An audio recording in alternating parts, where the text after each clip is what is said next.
teenager one day alone in the living room and going through the channels and stumbling upon entertainment. And I was not a big paparazzi watcher. I was not into very girly content, if we can call it girly.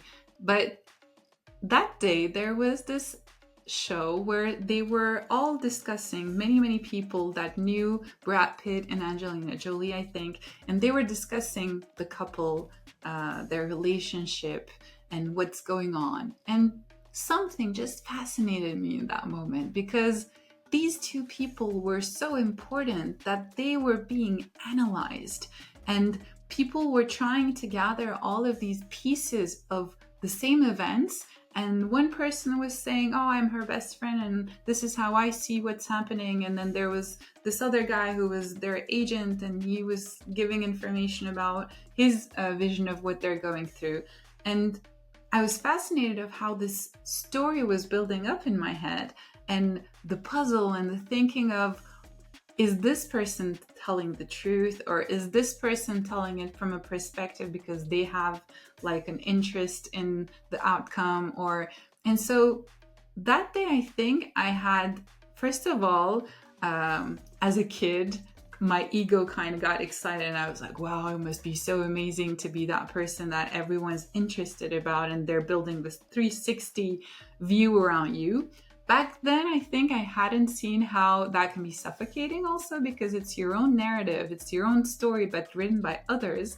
And it's your most private moments of your life, and you have no say in it, because you and your life become a product that can be reshaped in many forms if it keeps selling.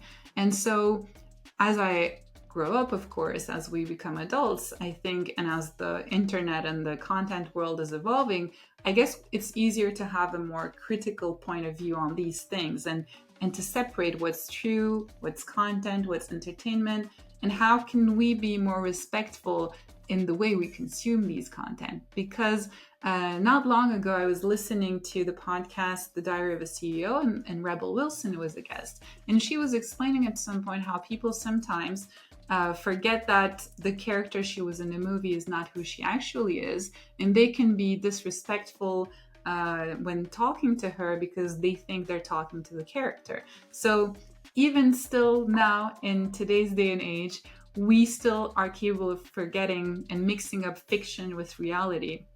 And I think our identities are at the very center of this, because sometimes when we're the ones being spoken about, I guess it could be hard to not realize that these people commenting are behaving in their consumer hat, under that hat. Like, they're behaving as consumers, forgetting that you're not a product.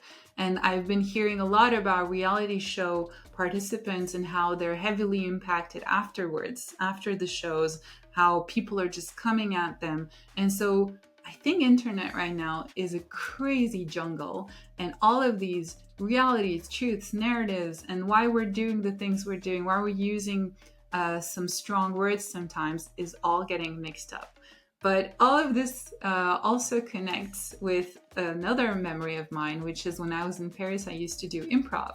And one day, one of the coolest exercises was that the teacher said, okay, a murder just happened. So here's a chair. You're each going to sit in the chair one by one, and you're going to be a different character who's sharing us their vision of what happened that day. And so I sat, and I was the wife of the guy who just died, and I had my fluffy little dog, and I was sharing why I think he cheated on me just before he died. And then another person came in, was the police officer. Another person sat, and they were the neighbor. And so I guess that moment, which was so fun in building up in real time an invented fictional story, is something that stays in my mind and helps me realize that that also is kind of what's constantly happening with the narratives in our world, and with the content that we're watching on our social media or on any